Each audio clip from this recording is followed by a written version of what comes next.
and welcome to Entertainment Weekly's What to Watch, the show where EW staff help you solve your viewing dilemmas. I'm your host, Gerrad Hall, and joining me to offer their virtual expertise are EW writers Chancellor Agard, Sydney Bucksbaum, and Joey Nolfi. Hello to all of you. So great to see you. So, it's been said that we live in a time where nothing is ever really canceled anymore. In fact, that's not lost on fans of the DC Universe adjacent Lucifer, which sees its once dreamed of 5th season premiere on Netflix this week. Chance, compared to how many of the other shows we've seen brought back from the dead, how big a deal is this to fans of Lucifer? I mean, I think even though Netflix sort of picked it back up again in 2018, or the summer after it was canceled on Fox, it still continues to defy death, because its 5th season that's premiering on Friday was actually supposed to be its final season. And then the month that they were writing the series finale, Netflix and WB were like, actually, how about a 6th season? So, which will now be the final one. So I think that's just like the fact that it keeps coming back despite the odds is a really thing that keeps the fandom energized. Because, I mean, who doesn't love the drama, just the up and downs? I mean, and I think also just being on Netflix too has been a great thing for the show. It's loosened it up and has allowed it to dig deeper into some of the aspects that Fox maybe wasn't interested in, which has been really good. And I think it's just a better show now. Wow, that's a big statement. And correct me if I'm wrong, but the 6th season ends up being what they started to do in the finale of season 5. Do I remember that right from your reporting? Yeah, so basically what they did when Netflix wanted a 6th season, they looked at the series finale and were like, oh, we were rushing a bunch of things to get to what our ending was. Let's just chop off that Act 6 and really dig into and explore that. Gotcha.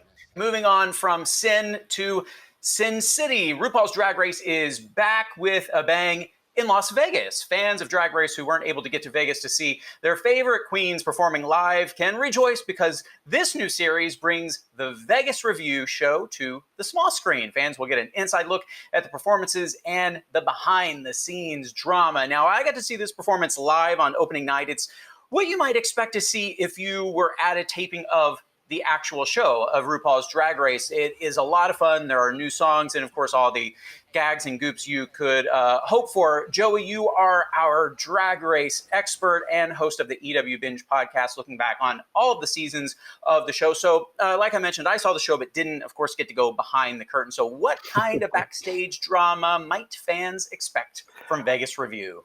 I mean, a whole bunch. Anytime there is a bunch of drag queens in one room together, you cannot expect anything other than drama. But as evidenced by the trailer that just came out the other day, we might actually see some drama instigated by RuPaul. He is never one to miss an opportunity to ask the girls what's going on between them. So he's definitely investigating what's going on behind the scenes with these girls as the mother of this production. But it appears that most of the drama might actually be between Derek and Asia O'Hara, both of whom are definitely crying many, many, many times in previews for this thing. And Vanjie and Cameron are full on making out, which might cause some drama with Brooklyn Heights down the line. So who knows? Yeah, 100%. We know there are a lot of fans of Drag Race. Chance, Lucifer has a big fan base. Sydney, who's here with us, is among that. Who's the bigger fan base, you guys? Fight it out. I don't want to get into that. That's just begging to be dragged. I'm trying to create some Drag Race drama here. No, I want to get into it. I got time for it. So I don't think it's the fans that necessarily Chance and Sydney have to worry about. I think it's the queens themselves. So don't say anything about the queens or they will come for you. Like, look at Mystique Summers Madison on season 2. Bitch, I'm from Chicago. Like, she will kick your ass. So don't say anything about it. I don't doubt it. I'm not going to. Yeah. I think both fandoms are great, Mm-hmm. Yeah. Agreed. They each have their own spot. But one's better. Just like one of them saved their show from cancellation twice, but it's very true. Very true. Joey, lastly, what can you tell us who's coming up on the podcast? So we're getting ready for episode 8 of EW's Binge with Bob the Drag Queen and Vegas Revue star Naomi Smalls. They have really wonderful tea on the kimono challenge from season 8 and also a really hilarious RuPaul moment that the cameras didn't catch. And then we also have a very special bonus roundtable episode airing Monday, August 24th, that features the 5 Black queens in a row that Drag Race has crowned since 2019, including Monet Exchange, Vegas Revue star Evie Oddly, Jada Essence Hall, Heidi N. Closet, and Shea Coulee. And it's all moderated by Vegas Revue star Asia O'Hara. Huge names. That is good stuff. And we could talk about this all night, but unfortunately, we need to be leaving Las Vegas. Don't sashay away. We'll be right back after the break.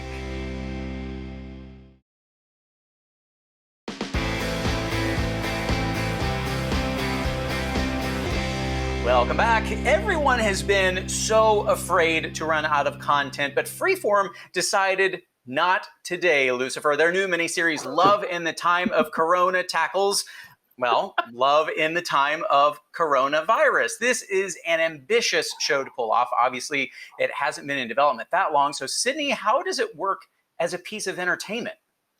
It's pretty interesting. It's really impressive what they've actually pulled off. They completely pitched, researched, shot, filmed, edited everything while in quarantine. And I think it's really a perfect time capsule of what this time has been like for all of us. There's 4 interwoven stories of people, of how they're living during the coronavirus quarantine, with all the highs and lows that you'd expect to come from that. It's all really well done, and I think it's going to be interesting to see whether people actually want to see their experiences on screen or not, because I think you're either going to really, really enjoy the reality of what you've been through being represented, or you're going to kind of hate it and want to tune out. Right. Yeah, I was about to bring that up. Is it too soon for a show about the pandemic? But really, should we be sticking to escapism, or is this kind of exactly what Dr. Fauci ordered? It's a very interesting question. I think you can appreciate what Love in the Time of Corona has accomplished while not actually wanting to watch it. I mean, like I said, it really is well done with how they captured what life has been like. But and I think what's most impressive is how they were able to pull it off with like filming and like all the cast members. This was filmed in their own houses. They did their own hair, makeup. Their costumes are just their clothes. So it really a cheap is, production then. Yeah, very, Not a lot of, very cheap, very low overhead, really safe. There was no way that any of them could have possibly been exposed, because this was the safest way to do something. So I think it's a good sign for the TV industry that, if this continues to keep going for, the long term, which it kind of looks like it's going to, this clearly proves that there can be new content made safely. Yeah, we've also seen HBO has done that with Coastal Elites, a great cast there. So yeah, I'm kind of wondering if this may be the future in some capacity. I think we might get back to a place where people will really be looking for their high quality, very glossy, shiny, pretty content. But I totally feel you there. Obviously, Love in the Time of Corona is one of the first scripted series to reference the pandemic, but as our favorite shows do begin to slowly go back into production, their stories will be existing in a very different world than we last saw them. Grey's Anatomy has said they will address it. This Is Us will as well. So question for all of you, how important do you think it is for shows in a post-pandemic world to reference the obvious changes to our daily life? Like, will the SVU detectives be wearing masks now? I think it's pretty important. Like we were talking about earlier, while people do want to forget about the pandemic and enjoy some escapist entertainment, if shows are set in the real world, this is our new normal, and things aren't going to go back to the way things were for a very long time. So shows are going to feel a little bit more fantasy, even if they're set in the real world, if they're not going to be even referencing the pandemic in like the little ways that it's affecting our day-to-day lives now. Even shows set in the real world, all shows should not feel compelled to talk about quarantine, because some of them just can't do it well. I mean, I think one of my favorite jokes or recurring bits on the Twitter has been like, can't wait for the Good Fight and Evil episodes about the pandemic, because the Kings have a track record of attacking real world, very timely issues in an insightful way. Whereas I don't know, I'm not sure how much I'd get out of watching a Blue Bloods episode about the pandemic, Right. But do you how watch are they going to beat up this suspect? I don't watch Blue Bloods. Thank God. This isn't light thing to explore. It's so many people have died. So I think if you're going to do it, you have to do it in a way that's intelligent, sensitive, and yeah. I think it makes sense for Grey's Anatomy. It's doctors, and it's almost a way to honor healthcare workers and tell some of those stories. Joey, and good doctors doing it as well. Yeah, exactly. Joey, are drag queens going to be wearing masks on the next season? I believe so, actually. I mean, I think that especially with a reality show, it's inevitable. You're going to have to incorporate it somehow, because I think the only reason you can go back into production is if really strict protocols are being put in place. And I don't know what exactly is going on set, what they're doing, but it's less with a show like Drag Race. It's less of a if they want to incorporate it or not. It's how they're going to incorporate it, because it is a reality show. It is rooted in reality. Yeah. So they're going to. I'm wondering the same about Dancing with the Stars. They've announced they'll be back. It's going to be crazy to see. I don't think they'll be wearing masks, but time will certainly tell. Well, I don't know about any of you, but I found love in the time it took to shoot this episode with all of you. Thank you to my guests, Cindy Bucksbaum, Chancellor Agard, and Joey Nolfi. We'll see you next week on What to Watch.